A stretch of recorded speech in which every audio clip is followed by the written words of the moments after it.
Terima kasihku untukmu guruku yang telah setia membimbingku. Maafkanlah aku yang tak pernah mampu membalas semua jasa-jasamu. Tanpamu guru, aku takkan mampu menukir senyum ayah ibuku yang selalu ku rindu.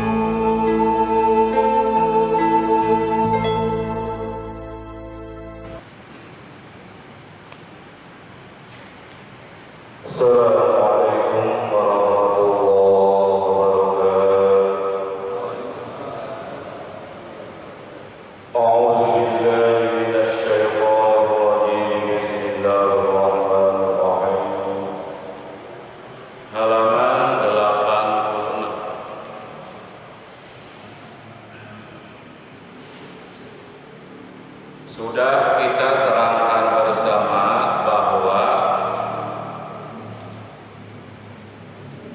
kita harus mementingkan ilmu fardu ain daripada ilmu fardu kifayah. Yang termasuk hukumnya fardu ain mempelajari ilmu tersebut ada 3. Yang pertama ilmu tauhid, yang kedua ilmu akhlak atau yang disebut ilmu tasawuf, yang ketiga ilmu syariat atau ilmu fiqih.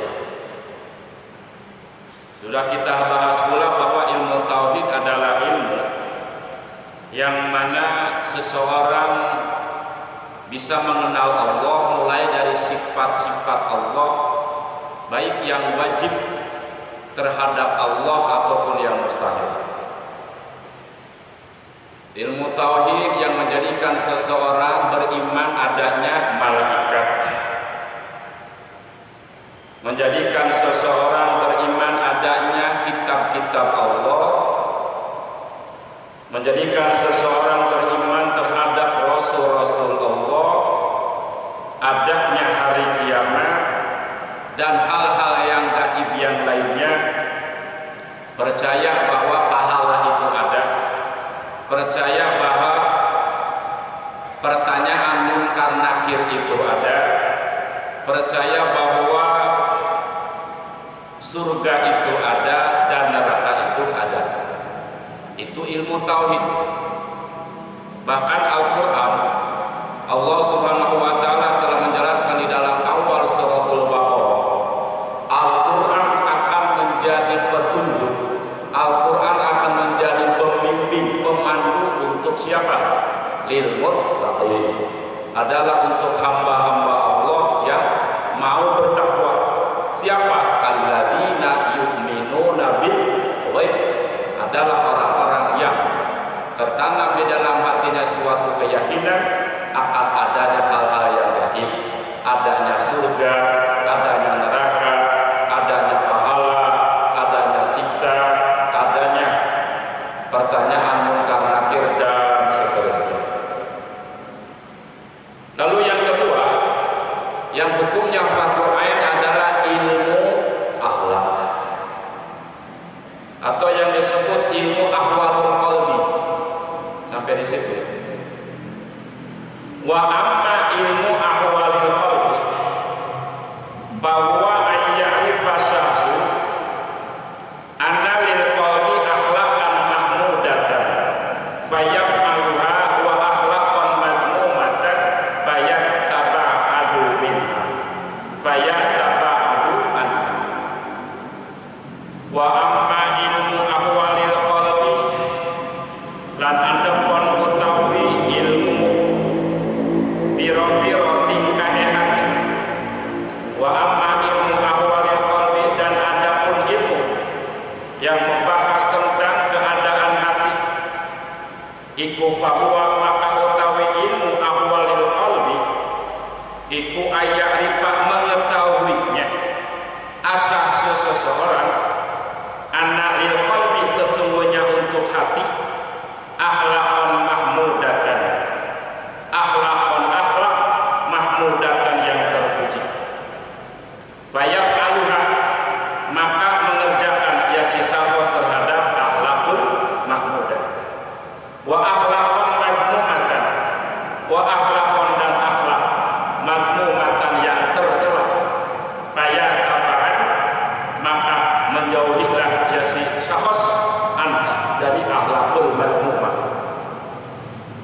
Jadi ilmu ahwal qalbi atau ilmu tasawuf atau ilmu akhlak adalah ilmu yang mana seseorang bisa mengetahui bahwa di dalam hatinya itu ada dua akhlak. Pertama akhlakul mahmudah, yang kedua akhlakul mazmumah. Akhlakul mahmudah adalah akhlak yang terpuji, yang semestinya setiap orang melakukan itu. Yang kedua adalah akhlakul mazmumah, akhlak yang tercela, yang semestinya setiap orang menjauhinya. Ini namanya ilmu akhlak, ilmu tasawuf. Makanya salah jikalau ada orang mengatakan ilmu tasawuf itu enggak ada. Ya. Rasulullah Nabiullah Muhammad SAW adalah apa? Orang yang paling berakhlak mulia. Wa innaka la'ala khuluqin azim. Sesungguhnya engkau wahai Muhammad adalah orang yang paling berakhlak mulia. Yang sehingga sahabat-sahabat Ansor, sahabat-sahabat Muhajirin yang hijrah dari Mekah ke Madinah tanpa membawa suatu apapun, itu namanya ashabus suffah. Ya. Orang-orang yang mempunyai orang-orang yang mampu menjaga hatinya dari akhlak tercela, yang diantaranya adalah tidak pernah berkeluh kesah. Padahal mereka serba kekurangan, diamnya pun di masjid. Itu. Seperti apa akhlakul mahmudah? Amal mahmudat.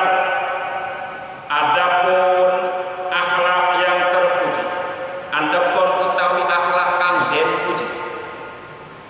Patawakuli, maka itu seperti tawakal Allah, kepada Allah Ta'ala. Jadi tawakal ini merupakan salah satu akhlak terpuji yang ada di dalam hati. Makanya tawakal itu adanya di hati, bukan di zahir. Ya. Jadi tawakal itu adalah pekerjaan hati, pekerjaan zahir mah ada. Pekerjaan zahir mah apa? Adalah berikhtiar, berusaha, kasar. Kita sebagai orang-orang yang banyak berkarya, yang disebut karyawan, ya. Hati kita terus bergantung kepada Allah, lahiriah kita terus berkarya. Seorang pedagang, hatinya bergantung kepada Allah, lahiriahnya apa? Menawar-nawarkan dagangannya.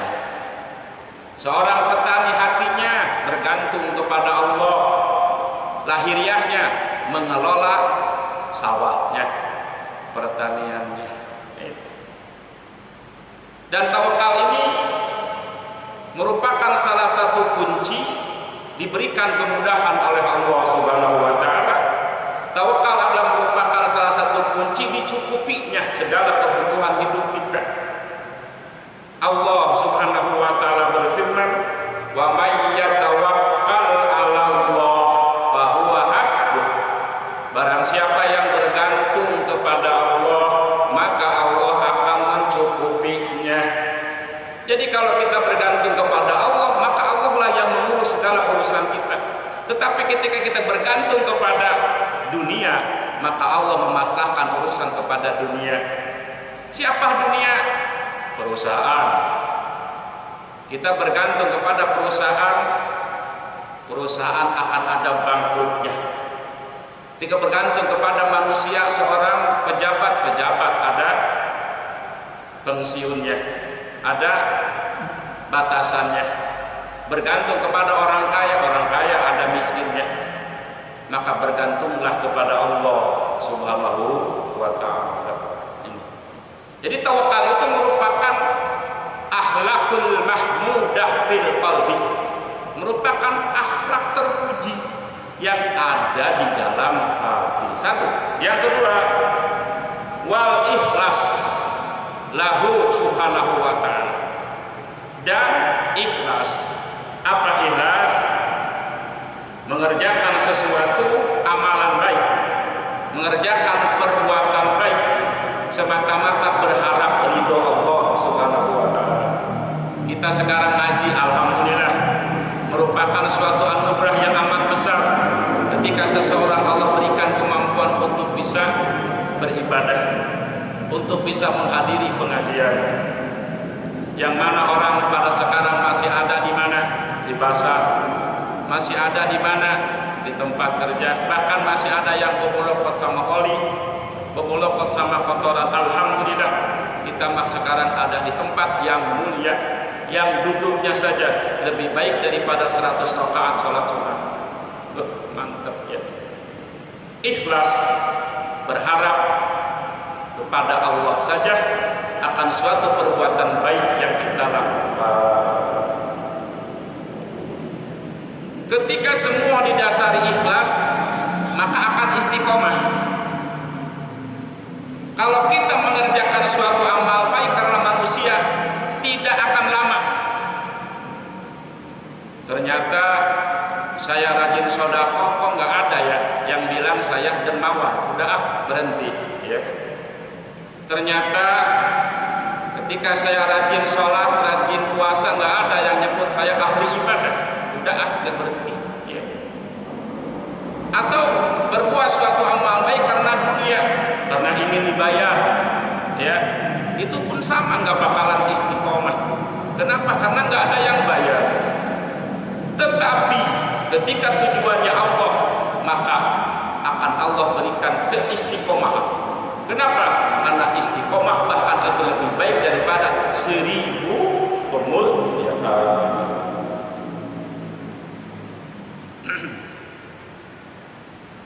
Bahkan ikhlas itu akan timbul dari istiqomah. Istiqomah ditandai dengan keikhlasan. Hadirin rahimakumullah, kita berbicara emas aja, ya. Pengennya emas yang murni, harganya beda, lebih mahal. Bahkan sekarang mah katanya 1 jutaan ya. Kenapa? Karena emasnya muflis, murni. Bahkan kita sebagai suami menginginkan cinta dari istri kita, cinta yang murni. Bukan karena kita seorang yang banyak hartanya, bukan karena kita sudah punya penghasilan, bukan karena kita seorang anak kiai, bukan. Tetapi aku butuh cintamu kepadaku itu ikhlas, murni, tanpa pamrih. Maka ketika istri kita mencintai kita dengan murni, dalam keadaan apapun dia akan terus menemani kita. Makan gak makan tetap bareng. Tuh, nggak ada bonus ataupun ada, tetap senyum. Ada refreshing. Apa tuh refreshing tuh? Jalan-jalan, piknik. Ada piknik atau nggak ada piknik, tetap istri kita sayang. Itu kita butuh dari istri kita pun mahabbah yang mukhlis, cinta yang murni, yang tulus. Makanya ikhlas itu adalah sesuatu hal yang mesti kita usahakan. Sehingga kita harus punya apa? Harus punya semboyan, beramallah sampai kamu ikhlas. Jangan begini, ya. Jangan semboyannya, jangan buat apa kamu beramal kalau tidak ikhlas. Tetapi harus apa? Beramal baiklah kamu sampai kamu ikhlas. Ini akan sampai kepada Allah. Jikalau kita beramal beramal, ya, supaya ada ikhlas dulu, itu tidak akan ada amalan sama sekali. Kenapa kamu nggak ngaji? Aduh, takut ria. Kenapa kamu nggak sholat berjemaah? Takut disebut orang yang rajin. Kenapa kamu nggak sedekah? Takut disebut orang dermawan. Akhirnya berjemaah tidak, sedekah tidak, ngaji tidak. Di dalam kitab Khazinatul Asr diterangkan, ketika seseorang meninggalkan amal baik karena takut riya, maka justru fatat hulupi maikaini syayatin, maka justru dia terjerat oleh tipu daya setan. Itu. Makanya kuncinya apa? Ikhlas gak ikhlas tetap beramal baik. Ikhlas gak ikhlas tetap bersolat berjemaah. Nah, ikhlas gak ikhlas tetap apa? Menghadiri pengajian. Dengan istiqomah itulah akan tumbuh ikhlas.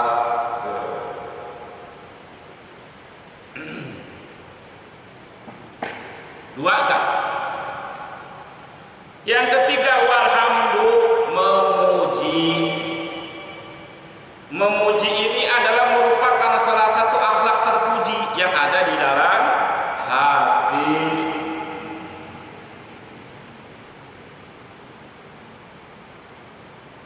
Ketika kita mendapatkan suatu nikmat, maka hal yang pantas dikatakan adalah alhamdulillah. Kalau ditelak-telak, apa ditelak-telak? Kalau dilihat-lihat ternyata kamu teh ganteng, alhamdulillah. Jangan begini, kamu baru tahu saya ganteng, saya itu dari kakek saya, buyut saya ganteng semua. Wah, jangan begitu, alhamdulillah, gitu ya. Guys, ente sukses, udah punya istri solihah cantik juga, udah punya tempat tinggal yang layak, alhamdulillah, udah punya kendaraan, apa tuh? Alhamdulillah. Ya. Jangan begini, contoh aku saya, gitu, jangan ya. Alhamdulillah.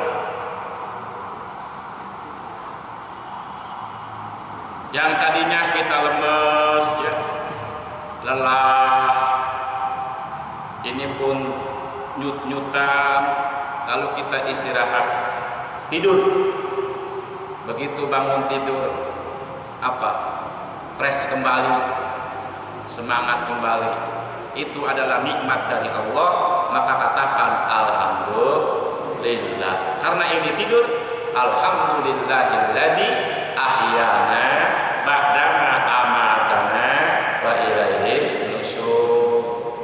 Pak, perut kita kalau tidak ada yang dibuang, ya bahaya. Betul enggak? Hari mulut masuk terus apa dimakan, tapi nggak ada pengeluaran, ya itu akan menjadi sumber penyakit. Tapi Allah berikan jalannya. Kita ke kamar mandi, bros, wah,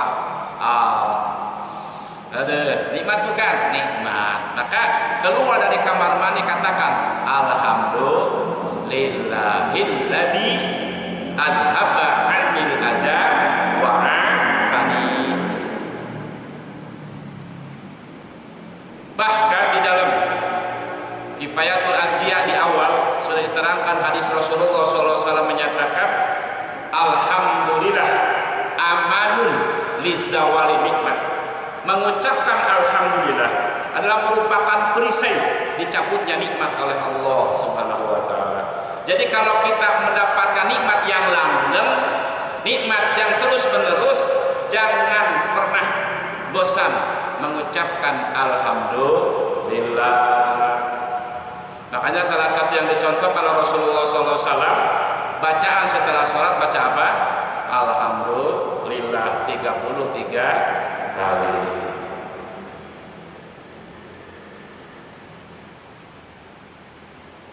Ini alhamdulillah ini, memuji ini merupakan salah satu akhlak terpuji di dalam hati. Betul Pak. Kita ditanyakan oleh orang tua kita, ditanyakan oleh mertua kita,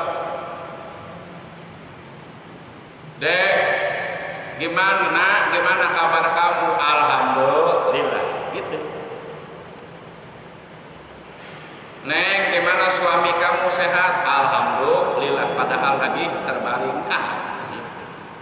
Gimana rezeki kamu jembar? Alhamdulillah, padahal lagi seret. Gimana rumah tangga kamu? Sakinah mawaddah warahmah? Alhamdulillah, padahal suaminya lagi tergoda wanita lain.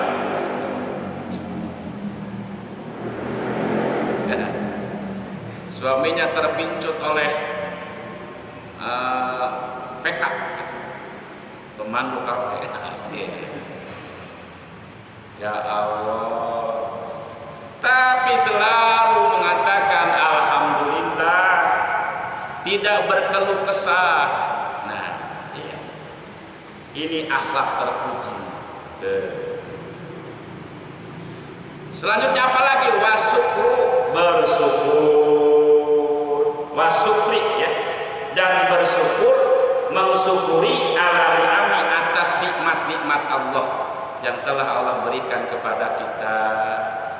Jadi syukur atau bahasa kita mah terima kasih, itu merupakan salah satu akhlak terpuji yang ada di dalam hati.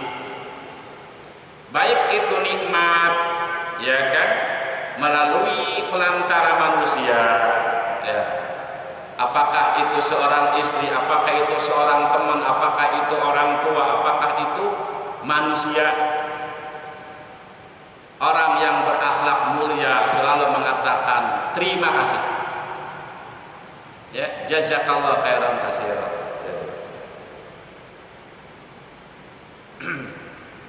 Dikasih martabak telur, terima kasih, jazakallahu khairan katsiran. Dikasih bantuan untuk biaya anak pesantren, alhamdulillah, terima kasih, alhamdulillah, terima kasih, jazakallahu khairan katsiran. Jangan begini, kok segini sedikit amat, jangan tanggung-tanggung kok kalau mau nolong mah ya. Oh, maas ya. Tuh. Bahkan ada hadis Rasulullah SAW yang menyatakan, dan kita sering dengar hadis ini, man lam yaskurinas lam yaskurillah. Orang yang tidak berterima kasih kepada manusia dianggap tidak berterima kasih kepada Allah. Tidak bersyukur kepada manusia dianggap tidak bersyukur kepada Allah Subhanahu. Alhamdulillah dengan adanya orang tua kita ada, bahkan orang tua kita mengurus kita dari bayi, bahkan dari rahim, ya, sampai kita dimasukkan ke apa? Ke pendidikan, di sekolah ini pondoki, sampai bisa baca, bisa ngitung, bisa nulis, sampai punya gelar sarjana, ya kan? Sehingga orang-orang pun pada menghormat, pada memuliakannya. Maka seorang anak wajib bersyukur kepada orang tua. Alhamdulillah dengan adanya guru kita bisa baca, bisa nulis, bisa ngitung. Alhamdulillah dengan adanya guru kita bisa praktek sholat, bahkan kita bisa membaca Al-Quran, bahkan kita bisa memahami hadis. Tanpa ada guru, siapapun tidak akan bisa baca, bisa nulis, bisa ngitung, apalagi baca Quran, apalagi praktek sholat, apalagi mengerti tentang hadis, ya, tentang tafsir dan sebagainya. Makanya orang tua itu ada dua. Satu, orang tua yang membesarkan kamu, yang ngasih makan kamu, yang ngasih baju kamu, itu adalah ayah dan ibu.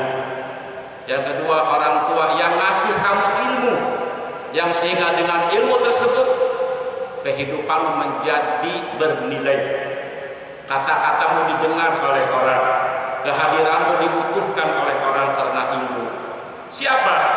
Orang tua yang memberikan kamu ilmu adalah guru. Guru ratu wong atuwa karo dewa. Maka ketika ada seorang murid sepandai apapun, dia tidak bersyukur kepada gurunya, maka ilmunya sedikit sekali manfaatnya. Bahkan ilmunya itu bisa saja menjadi hilang. Sering kita dengar ya, ada seorang santri pintar luar biasa, ya, menjadikan kesayangannya kiai.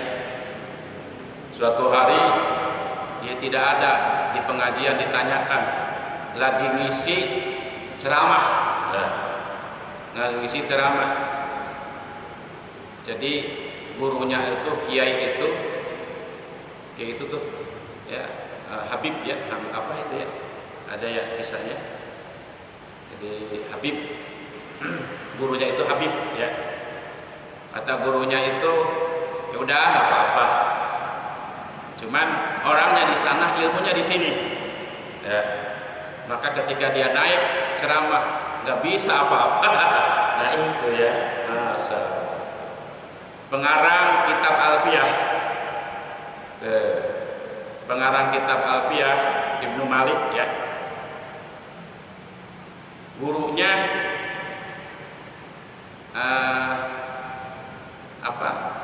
gurunya cuman punya 1000 bait ya tentang nahwu dan sorof.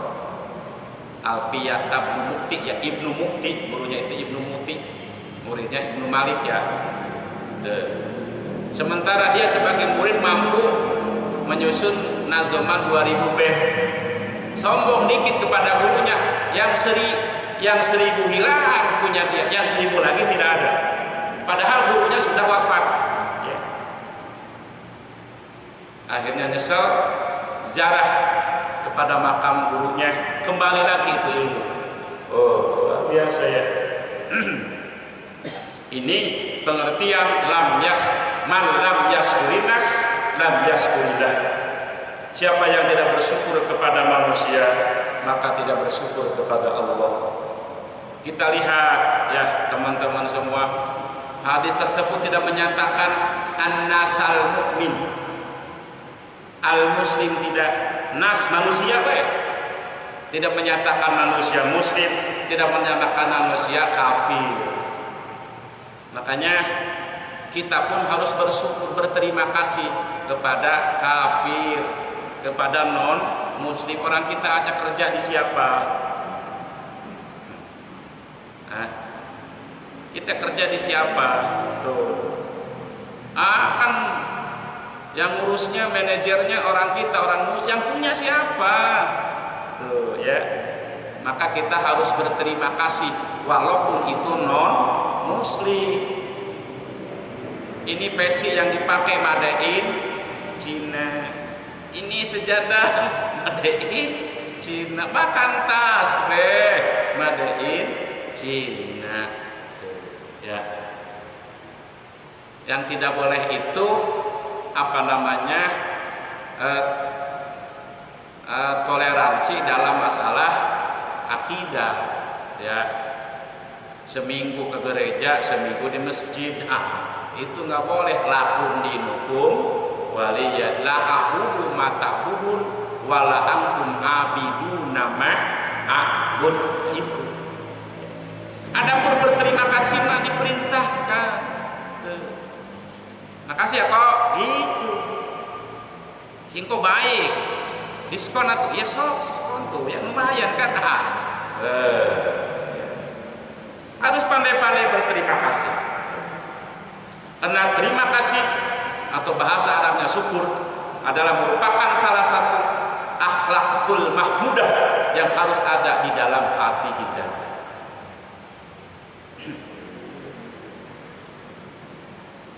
Kadang-kala kita kesel ya kepada tukang parkir, belanja nggak ada, duitnya keluar ya.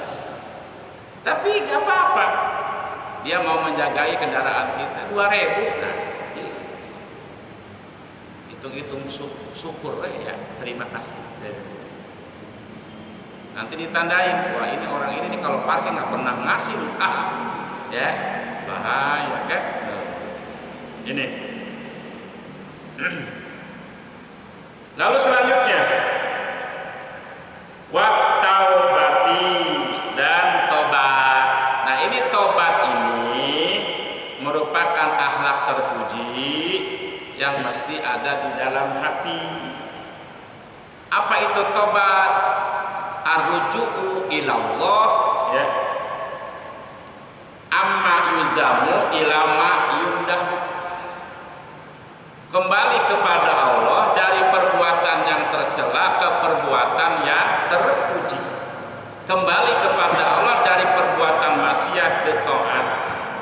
Kembali kepada Allah dari bohong menjadi jujur, kembali kepada Allah dari iri hati, hasud kepada apa?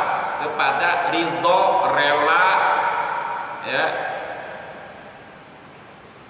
Itu namanya tobat. Kembali kepada Allah dari tadinya tarikus sholat, meninggalkan sholat, menjadi muqimus sholat, yang mendirikan sholat. Itu tobat, Pak. Ini bentuk ghafarnya Allah, ghafurnya Allah, tawabnya Allah, maha pengampunnya Allah, maha menerima tobatnya Allah. Walaupun seseorang dosanya banyak sebanyak buih lautan, tapi kalau datang kepada Allah dengan taubat nasuh, Allah ampuni dosanya. Tuh. Ini maka dicontohkan oleh Rasulullah SAW, minimal istighfar 3 kali setelah sholat, ya. Bahkan aku tidak pernah kurang dari 70 kali sehari semalam istighfar, ya. Rasulullah SAW bersabda seperti itu.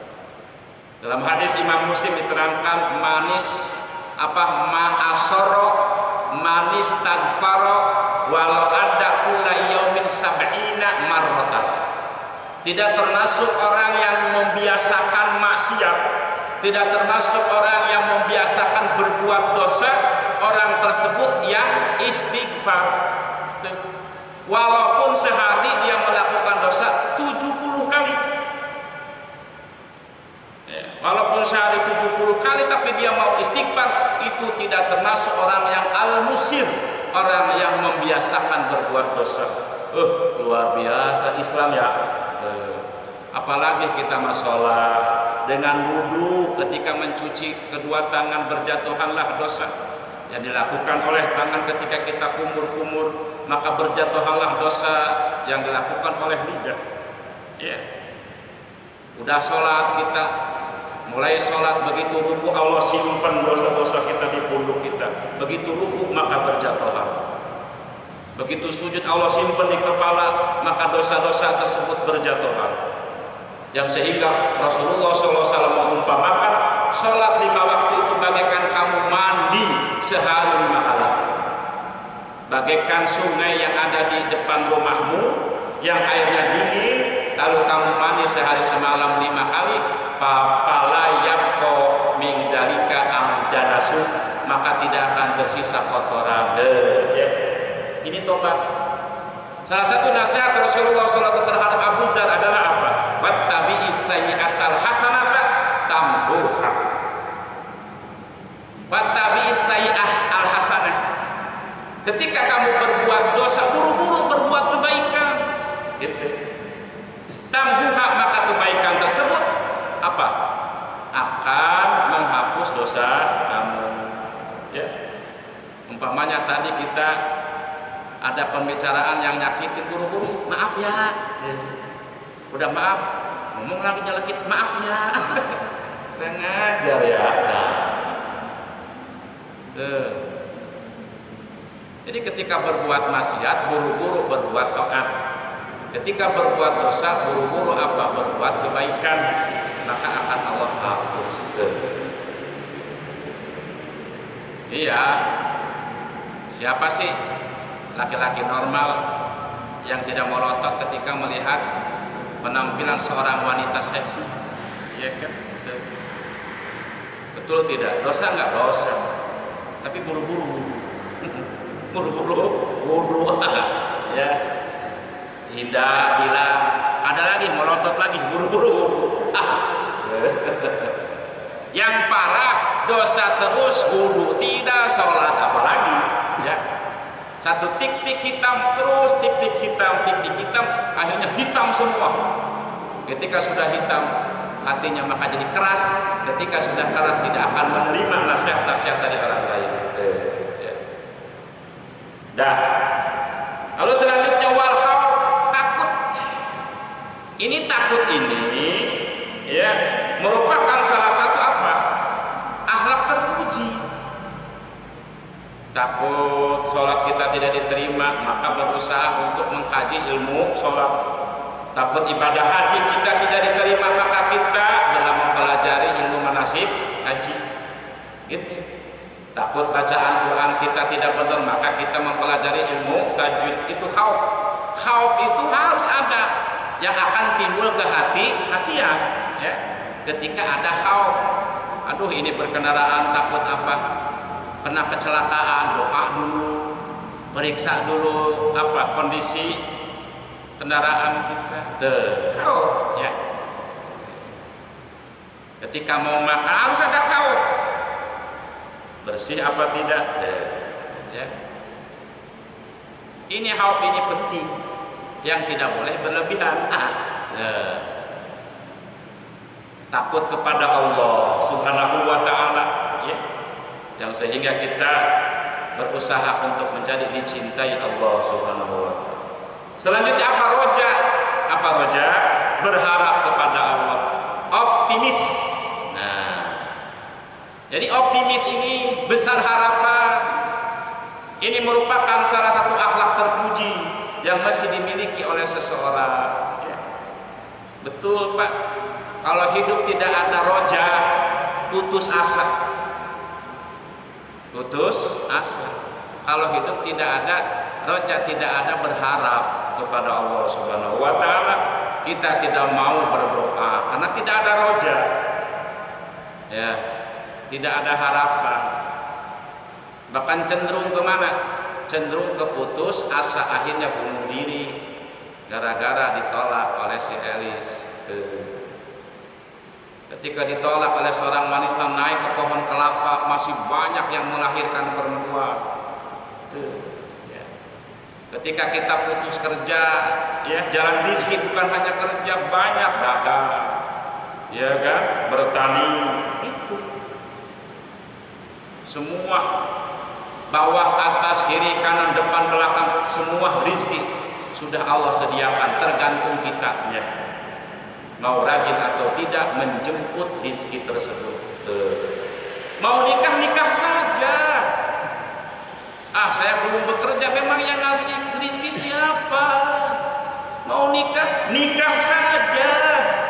Tuh. Bahkan ada hadis menyatakan man taraka tazkhafal 'air falaysa minni. Siapapun yang tidak menikah karena takut tidak kenafkahin, tidak termasuk umatku. Ada orang ketika lengok mah gengsi. Nah, pekerjaannya nampang saja, nampang, setia gitu, nampang ya. Tapi kerja malas, tapi begitu nikah mau dagang perabotan rumah tangga. Ya, bahkan sekarang mau dagang gas LPG. Bahkan mau bertani. Akhirnya punya rumah sendiri, punya segala. Padahal ketika bujangan mah gengsi banget tuh. Ada hadis lagi menyatakan utlub rizqa bitazawuj. Carilah rizki dengan menikah. Betul ya. Sudah nikah alhamdulillah. Kita tadinya boro-boro punya rumah, piring ya nggak punya piring. Kenapa? Karena memang makannya di warteg. Tapi sudah menikah alhamdulillah, boro-boro piring, sepeda, motor, mobil, rumah, punya anak bahkan.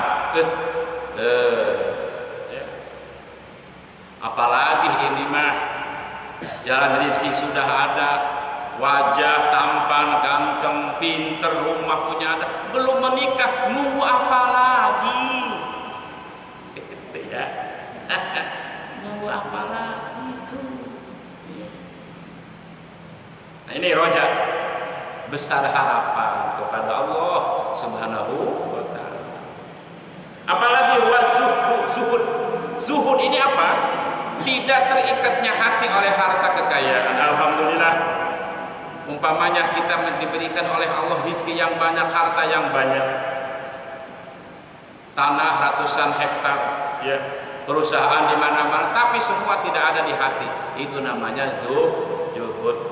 Kalau miskin mah pikir nggak punya apa-apa, itu mah zuhud kepaksa. Ya, tuh. Apalagi sabar. Sabar ini akhlak terpuji yang ada di dalam hati, betul. Rasulullah SAW hadisnya menyatakan begini, Al ummahatu arba'atun. Induk itu ada 4. Ibu itu ada 4. Pertama, Ummul Adawiyah, induknya obat. Apa? Qalilul ukli, sedikit makan. Jadi induknya obat itu sedikit makan.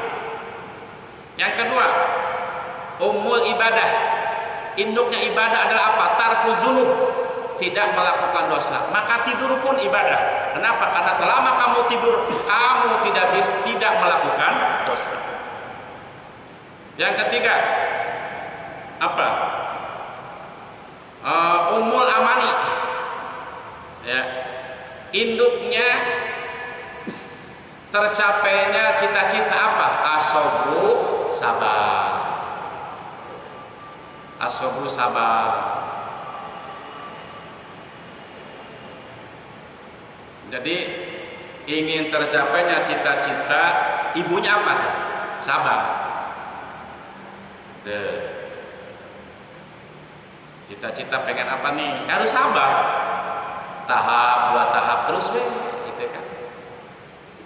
Tidak bisa ujuk-ujuk langsung tangga ke 10, harus tangga 0, tangga 1, tangga 2, tangga 3, tangga 4 tuh. Salah satu bentuk sabar qanaat. Ya, apa qanaat? Ridho bil yasir. Ridho terhadap pemberian Allah yang sedikit. Umpamanya kita di Google lihat harga apa nih? Harga Fortuner berapa? Sabar, sehari nabung 1 juta. Ya. Sehari nabung 1 juta. Bisa kalau pengusaha mah. Tukang bakso semangkok 13.000, kalau laku 1.000 mangkok berapa? Iya, ya. Aduh, pengen ibadah haji, cita-cita pengen ibadah haji, ya daftar lalu nabung, ya. Jadi kata Rasulullah SAW, ummul amani as-sabru, kuncinya tercapai cita-cita adalah sabar. Kita pengen punya anak yang pinter, berakhlak, harus sabar, mendidik dari kecil terus. Makanya sebenarnya ilmu laduni itu hanyalah orang tertentu saja, dan itu jarang terjadi. Tetap untuk mendapatkan ilmu itu harus apa? Bahasa Inggris apa? Sedikit ya. Bahasa Inggrisnya apa? Sedikit. Iya. Apa? Saeutik. Ampun dah. Best is the best apa? Bukan itu mah. Baik yang terbaik ya. Sedikit. Itu. Ya.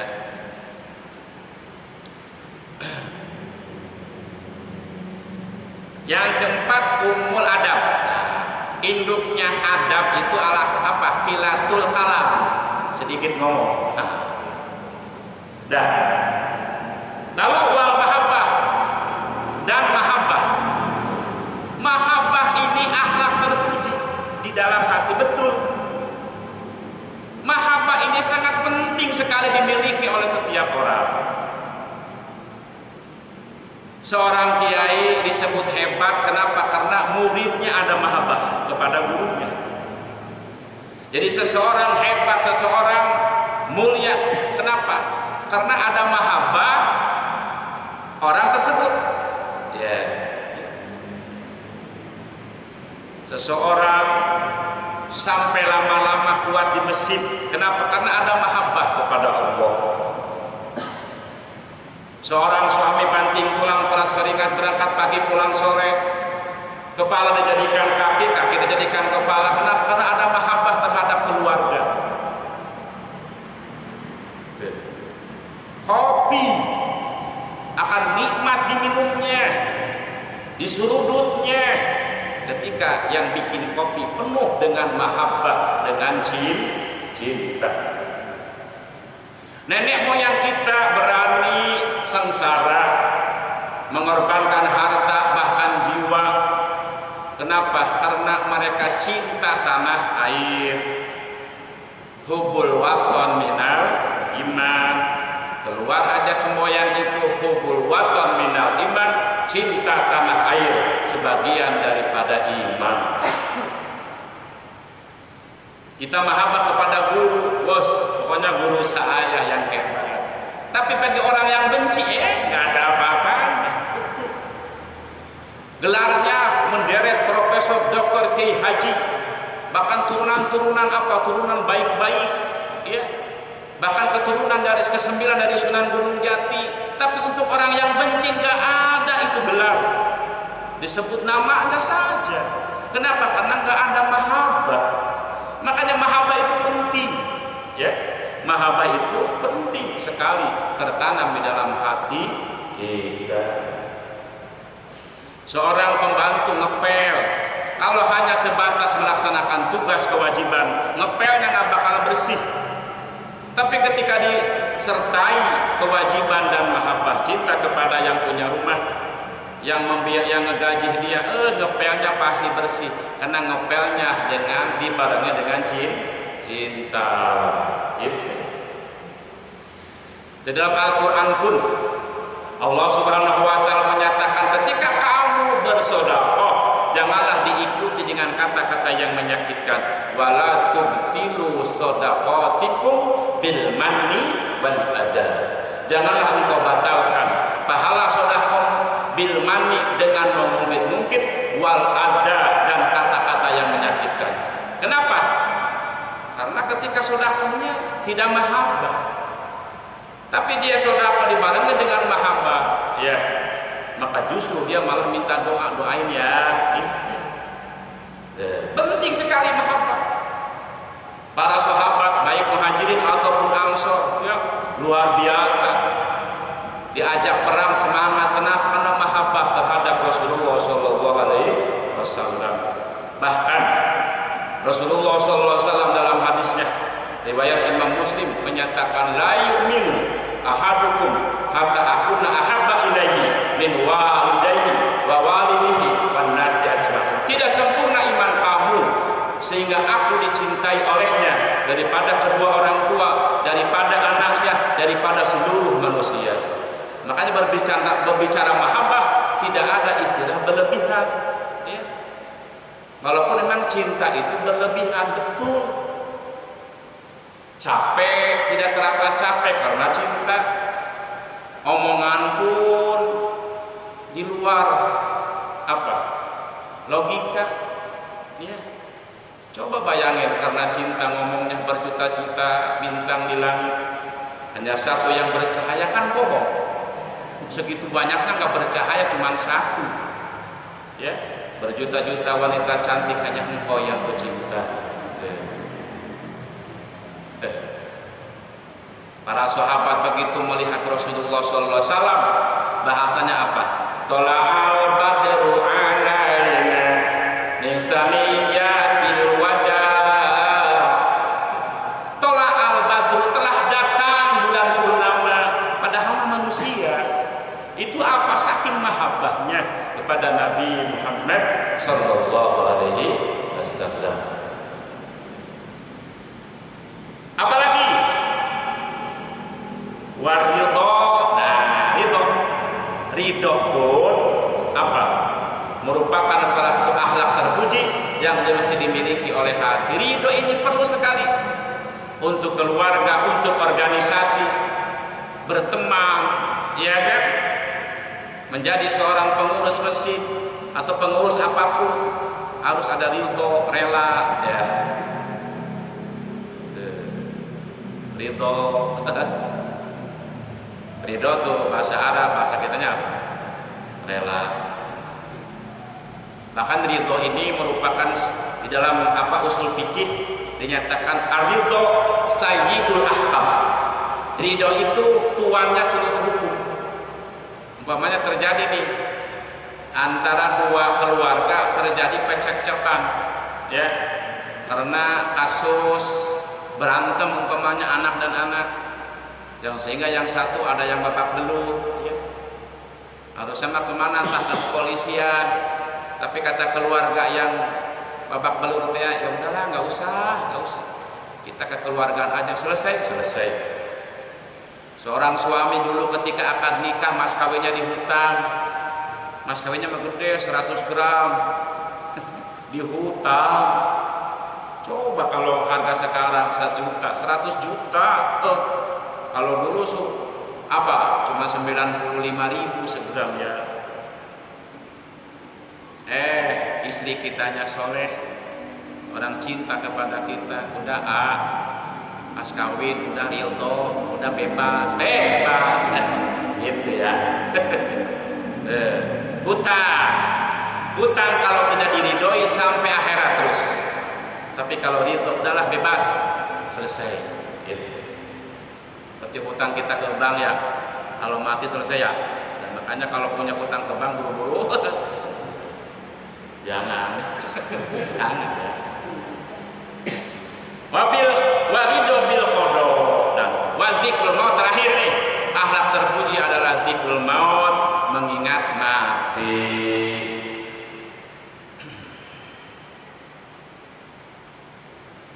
Hadirin rahimakumullah, itulah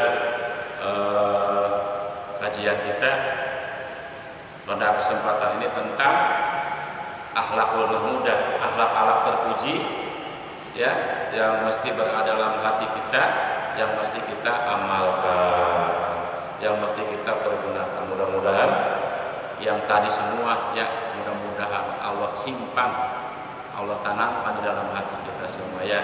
Amin ya rabbal alamin. Allahumma shalli wa sallim wa barik ala sayyidina Muhammad. Amin ya rabbal alamin. Alhamdulillahi rabbil alamin. Allahumma ighfir lana wa liwalidayna warhamhuma kama rabbayana shaghira. Rabbana anfa'na bima 'allamtana. Rabbana 'allimna alladhi yanfa'una. Rabbana faqihna wa faqih ahlana wa qarabatina fi dinina. Tawassalna fit ta'abbud wa salna fit ta'lim. Anta rizqana al-wasi'a wa anta rizqana al-amanah. Rabbana yassir lana wa la tu'assir 'alaina bil 'ilmi wad dini fid dunya wal akhirah. Rabbana atina fid dunya hasanah wa fil akhirati hasanah wa qina adzaban nar. Wassallallahu ala sayyidina Muhammad wa ala alihi wa sahbihi wa sallam. Subhana rabbika rabbil izzati 'amma yasifun. Wassalamun ala mursalin. Walhamdulillahi rabbil alamin. Barakatil Fatihah. Iyyaka na'budu wa iyyaka nasta'in.